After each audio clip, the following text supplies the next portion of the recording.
Welcome into Bucs Insider. Casey Phillips here with senior writer and editor Scott Smith. We got guys playing in the building. Again, we know it's not full football, not full pads, but it has still been great to have these OTAs going on these last few weeks, getting a chance to see some of the new guys and even a chance to see some of these new guys get signed. So we have another player officially signed under contract with the Buccaneers. Tell us who that is. Yesterday after practice, Jalen McMillan, the third-round receiver out of Washington, went upstairs to the draft room. That's where they always do this, and they take these pictures. And signed his first contract. So it's a 4-year deal like every player drafted from the 2nd through 7th rounds get. That leaves just 2 to sign, our first 2 picks, Graham Barton and Chris Braswell. And you can probably count on those getting done in the next couple of weeks. It's not really all that difficult anymore. Yeah, and I'm actually glad you brought up that it's in the draft room. I feel like we don't actually always talk about that. People just see the photos, and I bet a lot of people don't know. And I feel like especially for rookies like that's got to be a cool moment to know this is the room where they got the call from. Yes, it's true.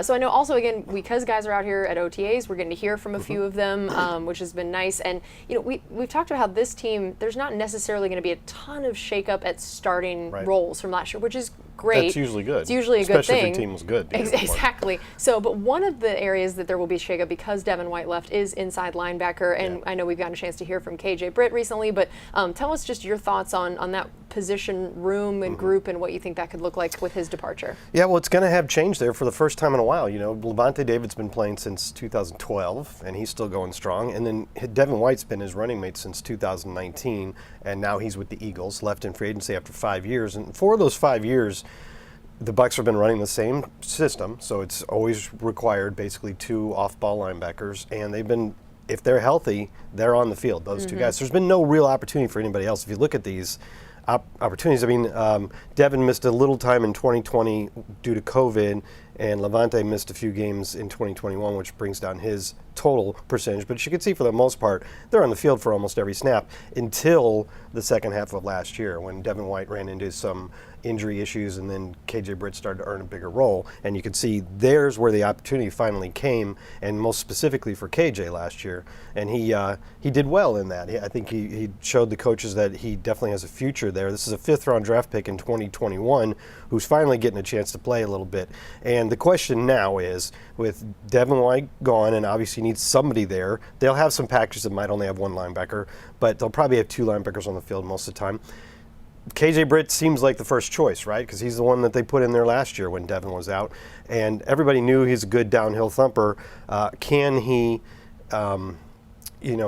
survive and play all 3 downs? Because he can play when it's a obvious passing situation. Right. Coach Bowles said it's not really that his coverage is lacking, it's just he needed to be more disciplined with his eyes. So he needs to see better and needs to diagnose essentially what's going to happen. And obviously this wasn't a position that they prioritized in the draft this year, which meant they felt good about him. And then also they had drafted Servassier Dennis last year. Is he a guy that we think we could see on the field a little bit more? Servassier was drafted with at least this is what they said after they drafted him. And they liked a couple of his things, like his coverage abilities and his blitzing abilities. He was a really good blitzer at Pitt, really had a number of sacks for an off-ball linebacker, and there probably are going to be, Todd Bowles said they're gonna have a lot of packages, a lot of personnel packages. So while KJ Britt could be in his eyes a 3-down player, there's going to be some games and some situations where they want to put other packages on the field with either 1, 2, or even 3 off-ball linebackers, and that's where Servassier could come into play.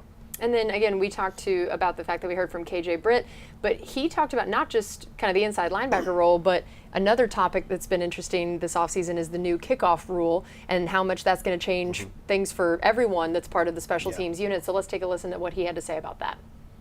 It's been weird. It's not as a lot of running, so, it's kind of more of have to be a little bit more physical at the point of attack. It's going to be a lot of windows because the field's so wide, it's 1 ball, and he catch it with speed, and, it's kind of stalemate. So it's going to be weird, it's going to be something we're going to have to really get used to. I just think this is going to be fascinating to watch. I love when there ends up being a new wrinkle that just mixes everything up. And so tell me what you're going to be watching, especially as mini camp's about to happen, when training camp happens, to start getting an inkling for how this could impact a team and as you build the roster. Yeah, to call it a new wrinkle is kind of an understatement. We talked about this before. Rule changes in the NFL are usually more like gradual, like the way that different types of tackles are being taken out of the game or things like that. This is completely reimagining a play that's been the same in football for a long, long time. Kickball. And that happens Catch, a lot every everybody run. game. Yeah. This isn't something that might not happen in a game. It is inevitable multiple times every game. So we've heard, when we found out about the rule, and then we talked to, I know Jeff and I had our new Thomas McGahee, T-Mac, on our show, our new special teams coordinator, to ask them, what's this going to look like? What's going to happen? What kind of personnel do you need? And basically they had ideas, but didn't know for sure. And we still don't know, but now we're starting to hear from the players, and I've heard it not just from KJ, who was a good choice because he's a core special teamer the last few years, but from some other players around the league and what it's starting to look like to them. And as you can hear from KJ there, it could change the type of personnel you want on the field, and it could. He's talking about, I thought the interesting thing about what he was saying for the most part was thinking about how wide the field is. In a normal kickoff, you usually kick it to a certain spot. The blockers kind of condense there, the coverage men kind of condense there. Now you're starting a play where you need to defend the entire width of the field, and you can't start running until that guy catches the ball. And he's got a running start before you do, and all he needs to do is find one gap that you didn't fill or you got blocked out of, and he could be gone. So I think there's going to be some big plays there, and I think the players, and I don't think he sounded like he was upset about it or frustrated. He was just learning, like, what's this going to be? Yeah. And it's a real mystery what it's going to be, but it could be really important. I like that. Well, another player we got a chance to hear from was Jamel Dean, and hadn't really gotten to talk to him a whole lot since Carlton Davis left, and now knowing that he's going to be expected to maybe step up even more alongside guys like Zion McCollum. What were the things you feel like you heard from Jamel and just in general are kind of expecting from him and looking forward to this year? Yeah, he thinks that they have the opportunity to be a really good secondary. I mean, you got Antoine Winfield, obviously, maybe the best safety in the game, and now everybody's so excited to have Jordan Whitehead back. Everybody really is confident in Zion McCollum, and then we know what Jamel can do when he's healthy, and that's what Coach was talking about, that he needs to figure out how to stay healthy for most of the season. But what Jamel was saying he needs to do is he needs to catch the football. I don't know if this is just an estimate, but he said he thinks he dropped 5 interceptions last year. He's got to catch the ball when he has the opportunity. He knows that, and he wants to do the jugs gun, but he also wants to catch. It was funny because he was actually kind of sneaky funny. I don't know. Jamel's very funny. Yeah. And I think sneaky funny is a good way to put it. Right. Yeah. Like Todd Bowles in a way. Yeah, which is why they're little besties out right. there. They love trash talking each other. They've each got that sneaky funny. Yep. So Jamel, he wants to do that, but he's like, I really want to catch passes from the quarterbacks. But he's like, when he comes over to where the quarterbacks are throwing, it's like he said something like, I'm the guy that shows up to the party and then everybody else leaves. Well, I'm sure mentally they don't love the idea of throwing let's pretend we're getting intercepted. Yeah, let's not let them practice that.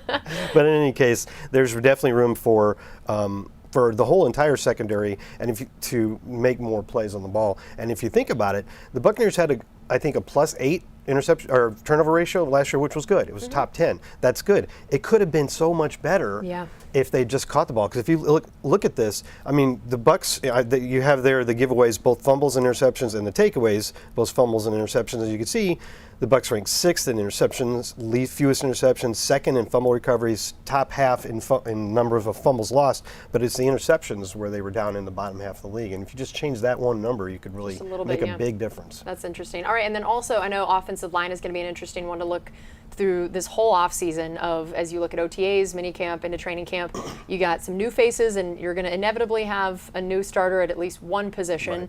Right. And then Cody Mauch, we always talk about the fact that year 1 to year 2 for any player tends to be a pretty big deal in terms of the progression you can make, particularly when you have a small school guy making that big NFL adjustment. So what is it that we feel like we're going to be looking at with Cody Mauch and the indications we're getting of what this year could look like? Yeah, I mean, think about it. He came from North Dakota State and not only had to jump from there to the NFL, but had to change positions because he was playing left tackle and they put him at right guard. And he played every single snap. So he obviously was doing well enough that they didn't want to replace him. He said his head was swimming when the season started, but he feels like he progressed every game and got better and better. And he says he started to click. It started to click for him about the same time in the second half when the whole team started to click. So now you have him, his big goal, and both coach said this and then he said it. I guess they discussed it with him and he has agreed and has acted on it, is to get bigger and stronger. So he says he's doing a lot better job in the weight room and has added 12 to 15 pounds. That'd be 12 to 15 pounds of muscle, right? Wow. So he thinks, and Coach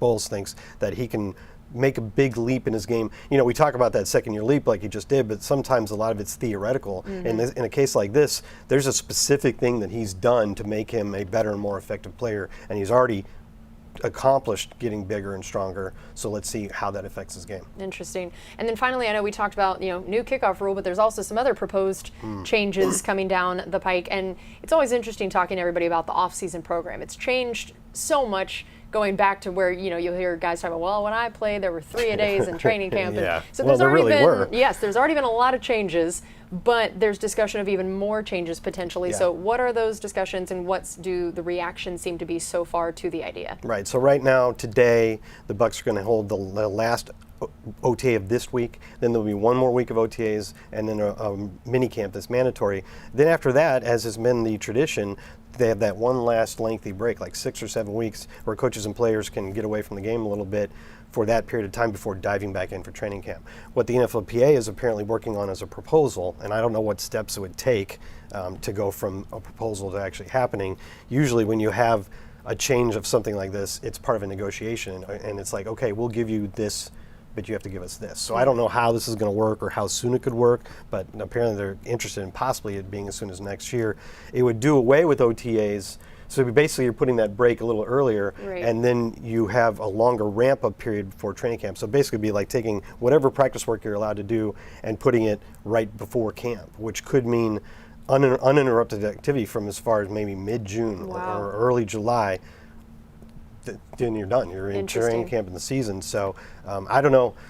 My first reaction to it isn't particularly positive. I don't love the idea of nonstop from mid-June. Even longer. Yeah, I feel like that's where players are going to start saying, okay, then we need a second bye week thrown in somewhere, especially if, again, there's still They talks kind of of- already feel that way. Yeah, they already feel that way. So then you add that, they're going to be like, man, you got to give us something. And again, especially if there's talks of ever adding another game Right. someday, like it just starts getting to be where. It all feels like negotiation, right? Yeah, so I think that'll be interesting. But yeah, I think in some ways it makes sense of ramping up right there. I get that, but Agree also to disagree. Yeah, I think. I don't think I prefer it. I think No. I agree that it would make the season feel that much longer. I mean, to you everybody. and I are joking a little bit because what matters is how Our vacation. the players and coaches. But I kind of feel like the coaches wouldn't want to change the way it is Yeah. now. I think they value that time right before, that month or so before camp where they can get out and unplug for a while. Right, that'll be interesting to see. All right, well, that's going to do it for us on this edition of Bucs Insider. And again, you heard that there's a little bit more OTAs left and then the mandatory mini camps, so stay tuned for all that coverage right here on Buccaneers.com.